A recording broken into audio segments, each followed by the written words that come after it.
Welcome back to the latest edition of the Jake's Take with Jacob Elyachar Podcast. I'm your host, Jacob Elyachar, Chief Content Producer and writer of jakes-take.com, a pop culture entertainment news website.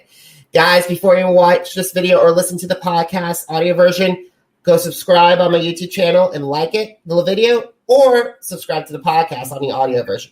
I'm so thrilled to have this actor and producer with me. He can be seen in Hail Caesar, The Middle, and Legion. And also, his views of all of his stuff have been viewed 21.4 million times on YouTube. So please help me welcome Noah Barron. Hello, hello. Noah, thank you so much, guys. He is, like myself, is a Power Rangers fan, and his incredible Instagram stuff has been incredible. So I got to say, he's been a phenomenal creator, and I love watching his stuff. So you guys need to watch his stuff. Thank you so much. Appreciate that. Alrighty, so let's get started. So when did you get interested in acting, and how did that passion evolve into desire of pursuing a career in the entertainment industry? So my story starts with Power Rangers, of course, as most actors do. When I was 9 years old, my best girlfriend and I would jump around on her trampoline and pretend to be Power Rangers. She would be the pink, I'd be the red, and she joined an acting community in Boston, where I'm from, called Boston Children's Opera, and I got involved in it through her. My mom signed me up. There were no auditions. You kind of just get a role once the role is ready for you. So I did that, and that led me to going to arts camp, doing improv in high school, and then getting my theater degree from American University, and then moving out to LA. Awesome. So now as an actor, your training has included you've done work with significant organizations such as the Acting Studio, the Anthony Gilardi Acting School, and also the legendary comedic review, the Upright Citizens Brigade. So what are some of the lessons that you have learned from them that helped you become a better actor? So the most significant one for me is Anthony Gilardi Acting Studio.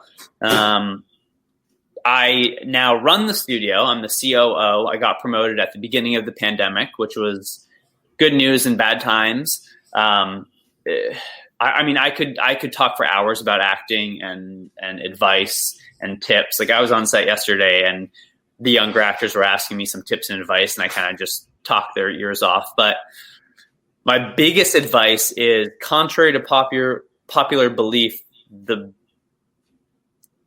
best advice for acting is to not act. It's to live truthfully in the imaginary world of the script. Do your character work, do your scene breakdowns, do your script breakdowns, get it into your system, get it into your body, and then just live and trust that you have it, and don't act. Because when you watch someone, you're like, I don't believe them, they're not a good actor. It's because they're acting and they're not living. It's that simple. Awesome. So what are some of the challenges that you have faced throughout your career, and how have you overcome those obstacles? Man, challenges I faced in my career. I don't know if I've ever been asked that question before. I don't know what challenges I faced beyond what everyone goes through. I mean, this industry is very, very difficult. I like to say that it's the second hardest industry in the world, next to being a professional athlete. Statistics-wise, becoming a successful actor and making a living off of it is crazy. The numbers are crazy. It's a very, very small fraction.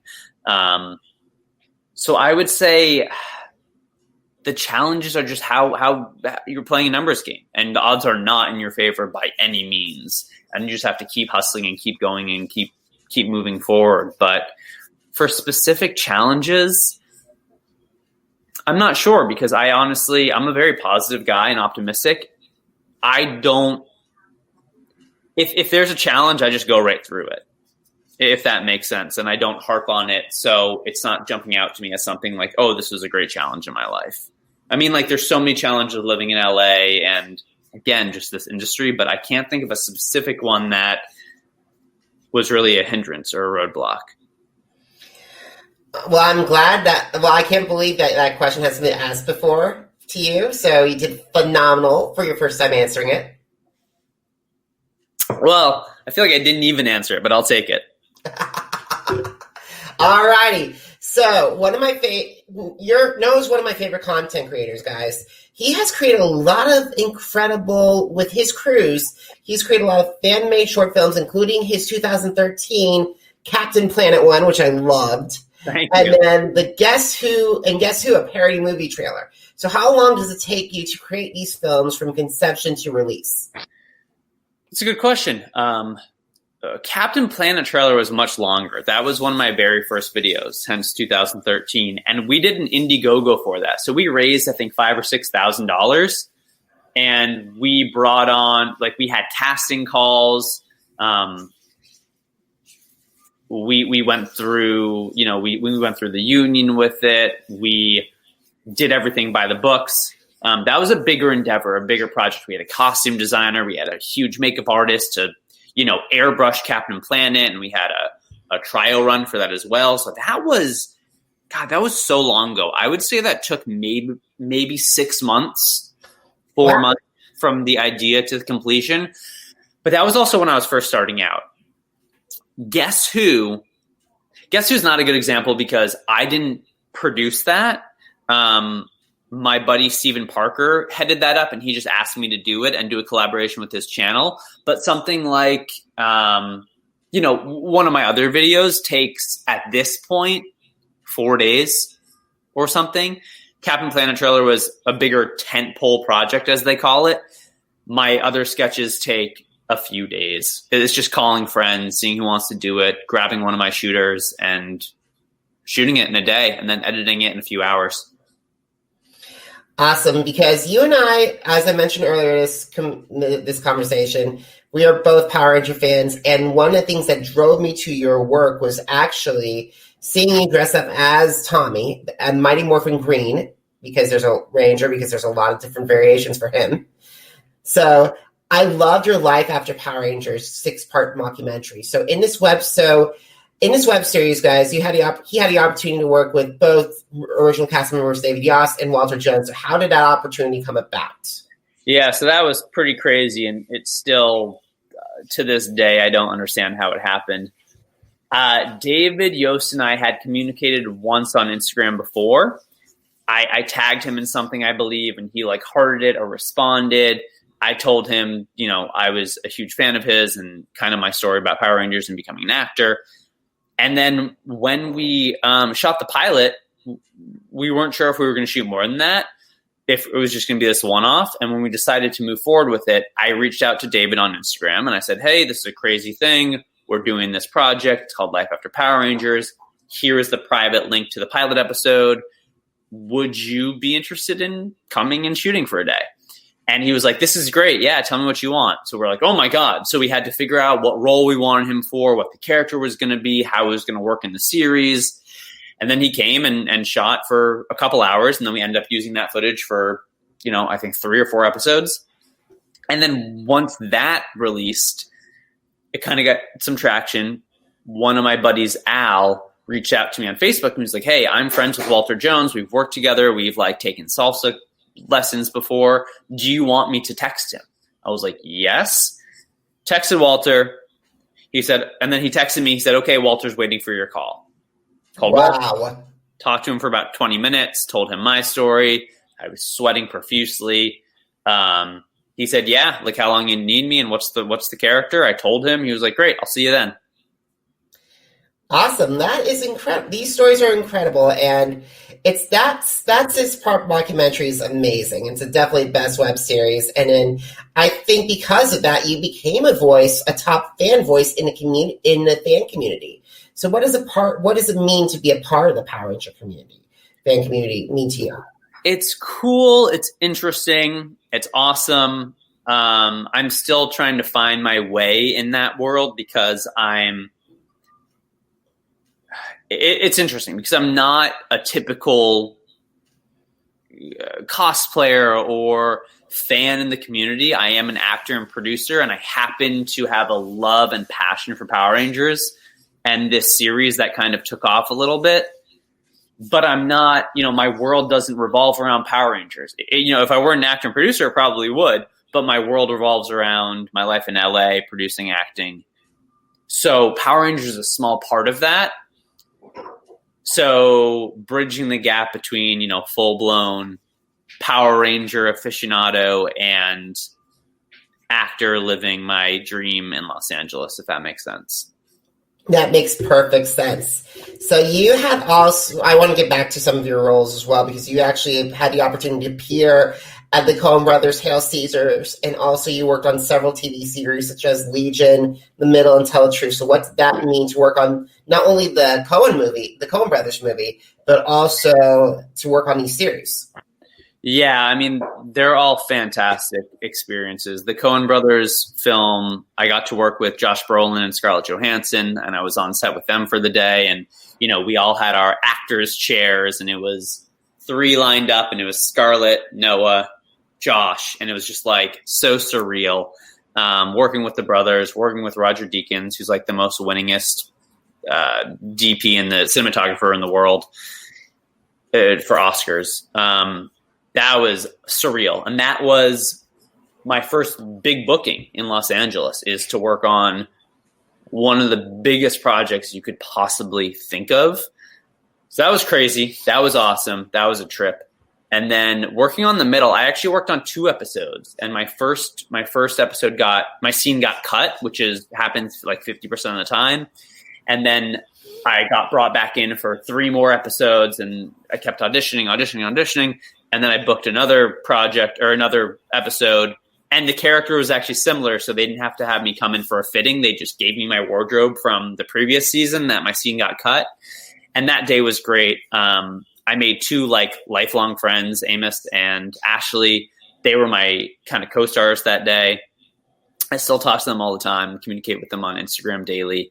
And then Legion, my scene got cut also, so I'm actually not technically in the show, although I shot an episode.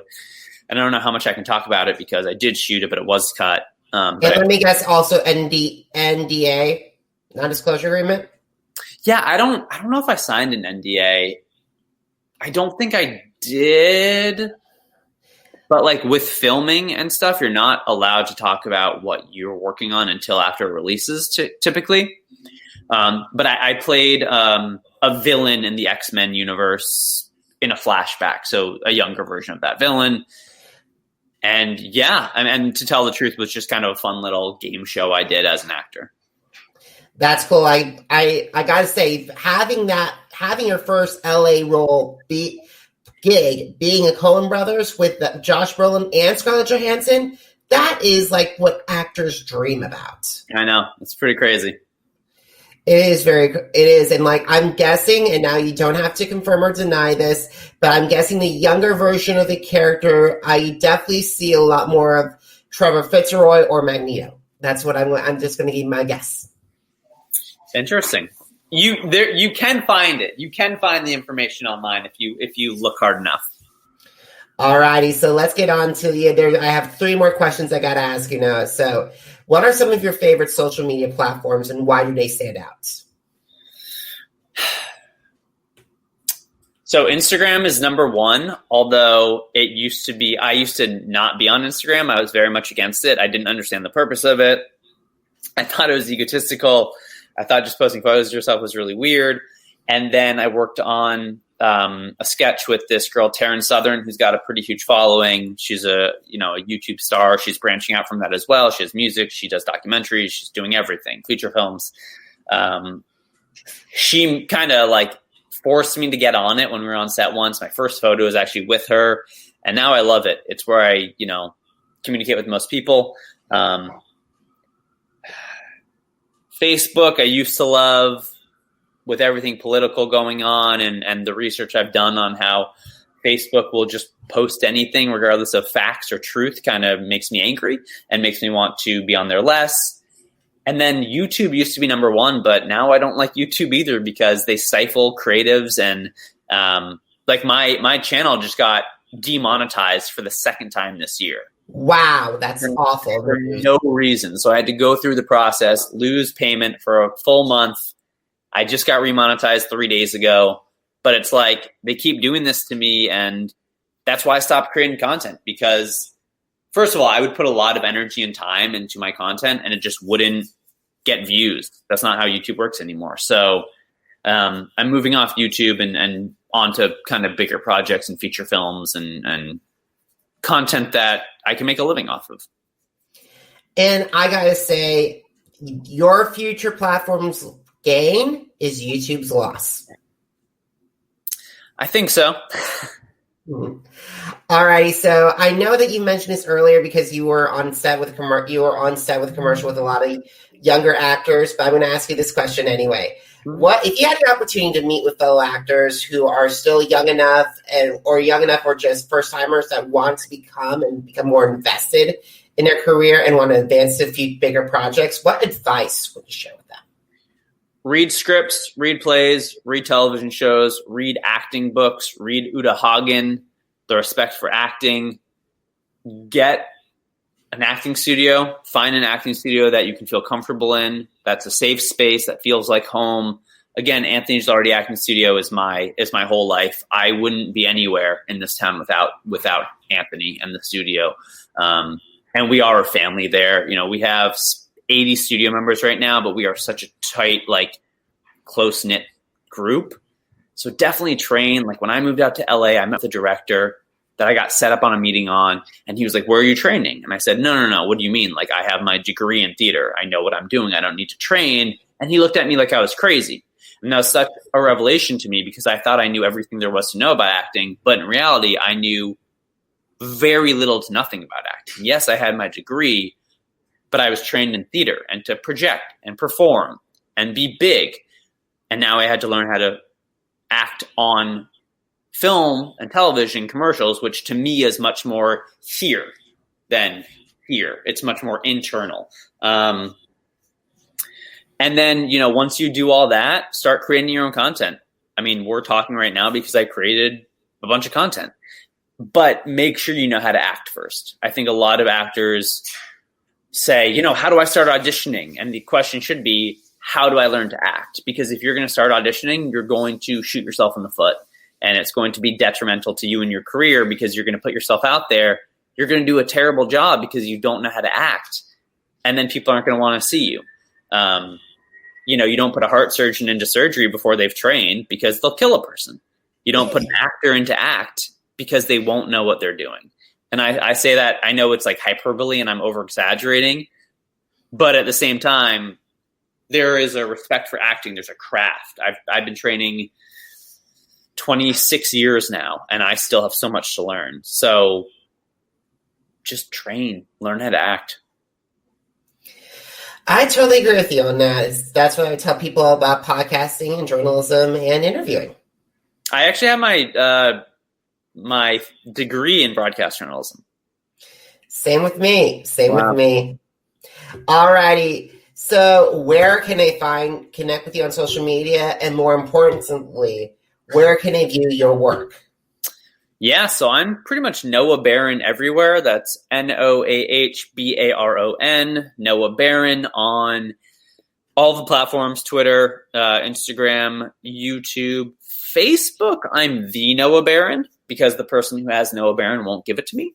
But if you type in Noah Baron on any of the platforms, you'll find me. Awesome. Now, guys, just to let you know, you guys can download more episodes of the Jake's Take with Jacob Elyachar podcast on Apple Podcasts, Google Podcasts, Spotify, and Spreaker. Once again, just type in Jake's Take with Jacob Elyachar, JACOBELYACHAR, and then put in podcast. This has been a huge year for the podcast. We're hitting our 1 year anniversary mark in November. And also, by the way, this has been a huge year because we've had Survivor legends like Rob Cesternino and Ethan Zahn. We've had Big Brother icons, Rachel Riley. We just had Brandon Leak, who just won America's Got Talent season 15 on here. We've also had Christina Ray and also Resound and so many incredible conversations. Make sure you download all those episodes on the Jake's Take with Jacob Elyachar podcast. And guys, please subscribe to my social media channels and connect with me.